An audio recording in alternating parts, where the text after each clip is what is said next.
kali ini yang sama-sama dari grup A antara Incendious Supremacy menghadapi Falcon. Dua negara yang berbeda juga yang akan mereka bawa kali ini. Siapakah yang bisa mengamankan posisinya? Oke, Profesor KB, kita langsung saja masuk ke match yang ketiga. Info World Championship kali ini. Balik studio minta tepuk tangannya dong. Woo! Wow, gitu ramai juga ya ternyata kali ini para pendukung dari kedua tim yang akan bertanding dan terlihat ada perbedaan setup kali ini di mana seorang Sunshine mencoba untuk memberikan sedikit backupan menuju ke arah seorang TNZ. Yes, betul banget. Dibantu lebih cepat lagi untuk mendapatkan satu buah purple buff. Jadi akan menuju ke satu buah orange buff dan Little Wonder akan coba diperebutkan di sana. Cuma balik lagi di sini Nevin. Permainan dari arah bottom lane yang tadi digunakan oleh seorang Khalid ini sangatlah efektif. Ketimbang kita melihat Joy juga tidak memiliki power di early-nya Profesor KB. Iya, apalagi kita tahu bahwa untuk sekarang cooldown dari dash-nya Joy udah dikurangin banget. Jadi perlu diperhatikan bahwa ketika nantinya Yellow Flash tidak memiliki efek dash lagi, tentu dia tidak akan memiliki escape ability lagi. Makanya dia membawa satu buff Vengeance untuk mereduce damage yang akan diterima dari Incendious Supremacy. Membalikan semua damage yang telah diterima. Tapi lihat belum level 4, masih level 3. Mencoba untuk kembali menuju ke arah seorang Rosa. Tapi nampaknya tidak berhasil dan memilih untuk mundur ke arah Rosa dan di arah bottom lane. Execute belum ada. Dan bahkan belum digunakan. Udah membuat Joy pulang kembali ke arah base-nya. Tapi Rosa still survive. Tidak mau terlalu terburu-buru. Rosa. Ya, dan terlihat emangnya dominasi di bagian bottom lane ngebuat Joy-nya harus kembali ke arah base terlebih dahulu untuk melakukan recharge. Rosa juga bisa dibilang cukup sustain di area mid lane meskipun tadi sempat terpressure. Tapi dengan ngebawa SS dari Apex 47 ini menjadi salah satu jawabannya juga sustainable dari teman-teman Incendious Supremacy. Ditambah dengan kita tahu sendiri Apex 47 hanya membutuhkan level yang keempat untuk melakukan team fight nantinya di area turtle. Dan bahkan buat sekarang ada turtle effect di area bottom lane. Sendirian Yellow Flash masih mampu untuk escape dengan dash yang ia miliki. Masih selamat sejauh ini tapi tidak di area atas. Sunshine hampir menjadi korban berikutnya dan benar saja Ken mendapatkan first blood di game kali ini. Dan di sisi lain juga Rosa berhasil mendapatkan eliminasi yang sama. So pembalasan berhasil dilakukan. First blood by Infinix berhasil didapatkan. Tapi tim Falcon mereka kehilangan satu buah turtle-nya by UBS Gold. TNC membuat satu buah 1-1 ini tidak tumbang dengan kerugiannya maksimal. Setidaknya ada buah tangan lah untuk seorang 1-1 di arah top lane sana Nevin. Ya setidaknya ada sedikit bekal pastinya untuk menghadapi seorang Zipix ya. Karena ini bakal menjadi hal yang cukup sulit. Terlihat juga dari segi levelingnya Zipix bakal lebih unggul sejauh ini. Apex akan memberikan sedikit backupan terlebih dahulu. Dan Petres yang kembali lagi terbuka mencoba untuk connect ke seorang Justin dan berhasil diamankan juga oleh TNC. Burst damage yang diberikan oleh para pemain dari tim Incendio kali ini bisa membuat 2 poin kill terhadap tim Falcon. Dan benar sekali ini efek turtle buff yang sangat mahal Profesor KB. Ya, bisa melakukan team fight secara paksa dan ditambah dengan level yang sebenarnya tidak begitu jauh. Tapi gold sharing ini kan lumayan punya efek lah. Dan Zipix sepertinya cukup terancam di area top lane karena ada sedikit pergerakan dari TNC yang bahkan sudah ada di area bushnya. Gold sharing, absorb damage dan bakal dipaksa di arah top lane. Naomi mencoba untuk mempertahankan tim fight masuk ke arah belakang. Tapi lihat belum ada yang terpecah sama sekali kali ini.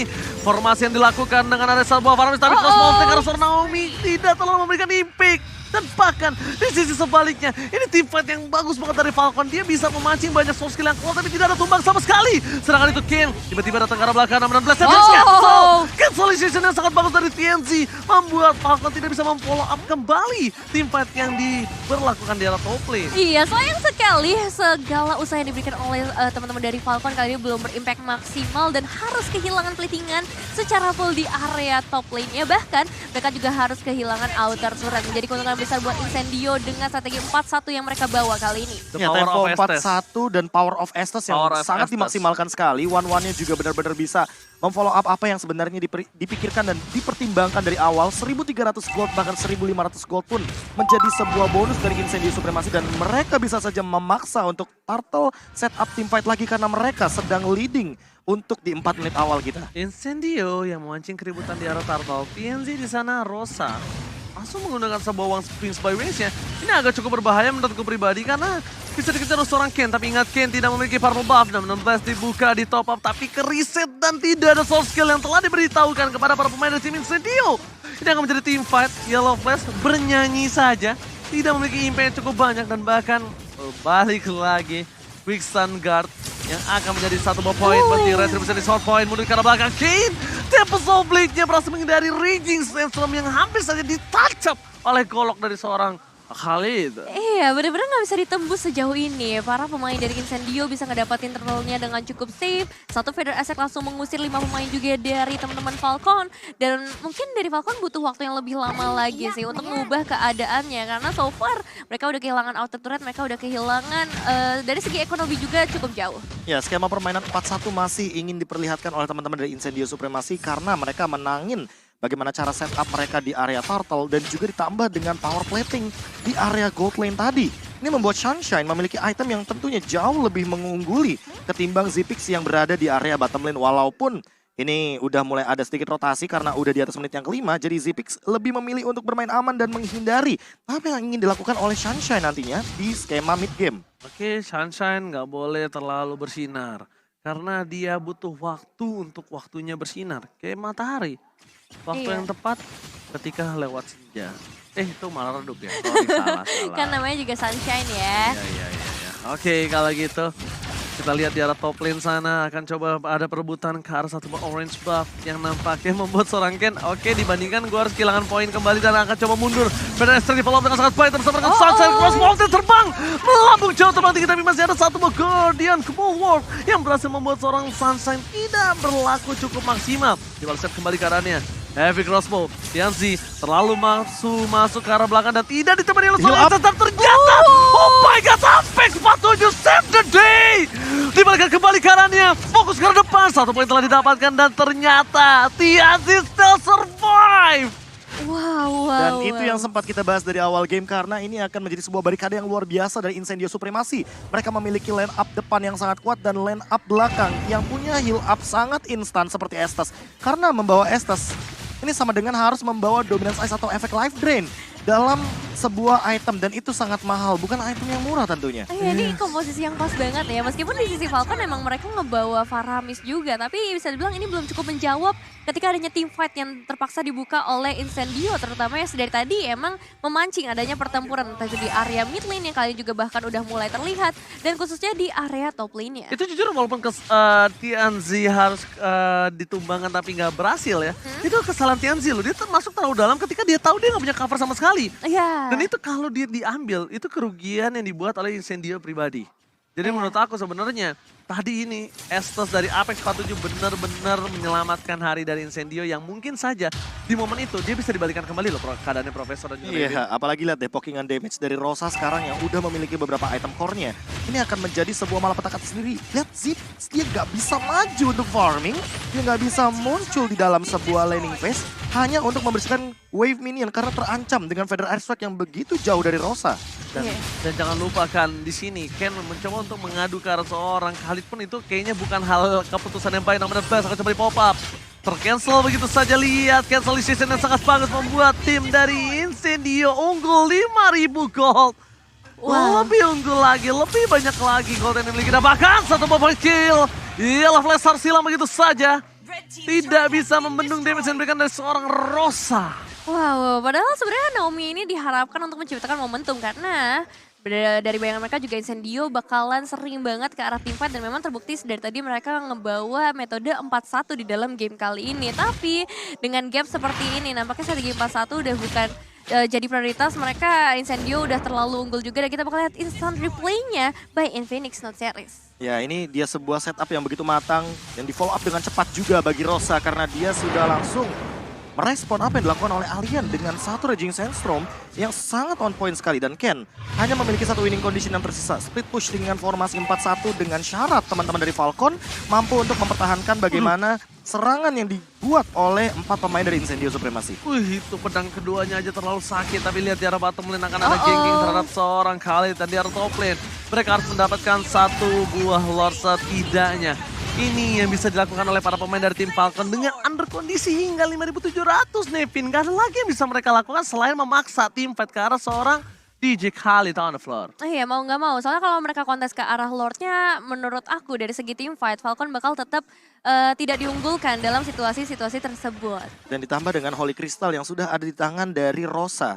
Ini dia sebenarnya malapetaka bagi teman-teman dari Falcon. Karena sekali aja kena Feather Airstrike, Kalian bisa bayangkan betapa besar damage yang nanti akan diterima. Dan bahkan itu belum Vader Estrek, udah tidak ada Faramis kembali. Ken ini sedikit bingung untuk mencoba melakukan follow up karena tidak bisa, dia bisa lakukan. Dia bisa melakukan masuk, Tempest Oblate, tapi itu hanya mengeluarkan source kill yang harusnya dia lakukan ketika defensif di arah top lane. Terlalu berbahaya, terlalu beresiko juga, apalagi Lordnya kali ini udah mulai mendekat dari sisi top lane-nya. 5 pemain dari Incendio juga udah mulai bersiap-siap pastinya di sisi yang berbeda karena Alien masih dikirim di bagian bottom lane Ranger Mas. Alright, top lane, TNZ masuk terlalu dalam, berhasil melakukan yellow please, tidak mau masuk, terlalu terburu-buru karena mereka menunggu Lordnya masuk ke arah base yang dimiliki oleh tim Falcon. Sedangkan di arah bottom lane, base turretnya kembali telah pecah dari pasif yang dia miliki, Nevin. Wah, ini bakal jadi satu bahaya juga ya ketika base turretnya udah mulai terpecahkan, tapi masih ada Magic Sentry pastinya yang bisa dikeluarkan untuk setidaknya mendapatkan informasi penting keberadaan dari Incendio dan memaksa mereka keluar dari tempat persembunyian tersebut. Vader Estrek dikeluarkan, all in di depan sana, tebak ke Khalid, berhasil mendapatkan execute-nya. Tempest Oblate for defensive, base turretnya still survive, tapi ini tidak berlangsung lama karena lihat Alien dengan quick sun guard-nya kembali lagi bertengger dengan keras dan menjadi badan dari tim Incendio. Kali ini tidak ada source kill yang bisa mereka lakukan. Minion akan di-clear dengan cukup cepat dan ini akan memaksakan mereka mendapatkan 1 point kill lagi dan bahkan menurut gua mereka harus mundur. Kalau mereka memaksa masuk, mereka bisa dibalikan keadaan karena tim Falcon sudah kembali hadir dengan 5 personil yang benar-benar siap membalikan keadaan. Wah, momen yang benar-benar menegangkan karena kali ini ternyata Falcon masih bisa nge-clear semua minion wave-nya dengan cukup baik dan membuat dari Incendio juga cukup kelimpungan untuk bisa melakukan commit push, membuat mereka juga harus lebih disiplin lagi, lebih sabar lagi sejauh ini. Dan buat kalian juga yang lagi nonton nih bisa banget dapetin diskon sampai dengan 90% dari Grab dengan scan kode di bawah ini atau pakai promo grb.to/m4. Yes, dan kalau kita melihat bagaimana skema permainan dari Incendio Supremacy, mereka sadar betul bahwa hal yang tersisa dan bisa dilakukan oleh mereka adalah menunggu bagaimana Lord ini muncul. Karena memaksakan team fight menurutku tidak akan menjadi sebuah jawaban bagi Incendio Supremacy, apalagi ketika berada di dalam keadaan yang ternyata pick off-nya bisa dilakukan ke arah Rosa karena dia membawa Purify, bukan membawa Flicker. Rosa dikejar begitu saja dan bahkan di depan sana Lord Enhance telah muncul. Tempest Oblate telah digunakan. Ini kerugian untuk tim Falcon. Mereka tidak bisa tim fight jarang Lord. Mereka harus mundur. Dan mereka harus merelakan Lord ini untuk tim Incendio. Membalikkan kembali keadaan yang harusnya mereka lepaskan begitu saja. Fokus terhadap Lordnya, ini winning condition yang mereka miliki. Tapi balik lagi, Falcon tidak kenal kesal. Dia lepas ke arah belakang, mencoba untuk memporak-porandakan. Dia telah diberikan terhadap seorang 1-1. Belum ada cross mob yang terbuka dan bahkan Nominal Place hanya mendapatkan 1. Faramis takedown, Raging Sesam ke arah belakang. Tidak berhasil mendapatkan seorang Irritel, tapi Irritel tersangkut double kill, looking for triple kill. Ini bencana untuk tim Falcon. Cat terpaksa harus pulang nampaknya sebentar lagi karena hanya 3 pemain dari Falcon yang tersisa. Vader Estrek kembali lagi dibuka. Justin menjadi target utama juga di area top lane-nya, dikejar oleh 4 pemain, menjadi satu hal yang gak bisa dilawan lagi, membuat Falcon benar-benar dalam ancaman yang besar. Tapi masih ada minion wave yang ngebawa para pemain Incendio akan terfokus ke arah Lord-nya terlebih dahulu dan menuju ke arah Ken nampaknya dari seorang Alien. Harapan terakhir ada Ken, di mana caranya dia bisa mendapatkan 1 buah steal Lord, tapi mungkin dikubur lebih dalam lagi. Memilih untuk mencoba mengambil ke arah orange buff, melepaskan Lord. Tidak ada lagi yang bisa dilakukan Ken. Bahkan dia harus menggunakan retribusinya untuk mundur. Dia bakal coba dikejar habis-habisan. Alien is coming. Dan untungnya dia bisa naik ke atas. Tapi bukan hanya itu. Where are you going, Ken? Gak boleh pulang. Maunya digoyang. Tapi kali ini Ken berhasil kabur. Dan memilih untuk mundur dari tim Incendio. Karena mereka memiliki Lord yang bebas di arah tengah Nevin. Iya, setidaknya masih berhasil pulang. Tapi entah kali ini berhasil mengamankan posisi mereka atau tidak. Karena Lordnya sudah sangat amat dekat menuju ke area base. Clearing wave masih menjadi target utama dari seorang Link-nya. Dan Vader Estrek sudah terbuka di sana, Ranger Mas. Dan bahkan bukan hanya itu aja, Vader Estrek untuk membuat Lordnya bebas masuk ke arah base. Lordnya kali ini buka dan Falcon harus tumbang. This is it. Incendio berhasil mengamankan 1 poin. Wow, congratulations untuk Incendio Supremacy. Setidaknya mendapatkan 1 poin di standings grup mereka. Dan ini game yang benar-benar luar biasa banget. Sebuah kejutan. Mematahkan semua prediksi, banyak banget caster prediksi kepada Sarap. seorang Falcon. Falcon, ya. Tapi ternyata Incendio mematahkannya. Ya itu dia yang sempat aku bilang bahwa group stage ini kan best of one. Jadi mau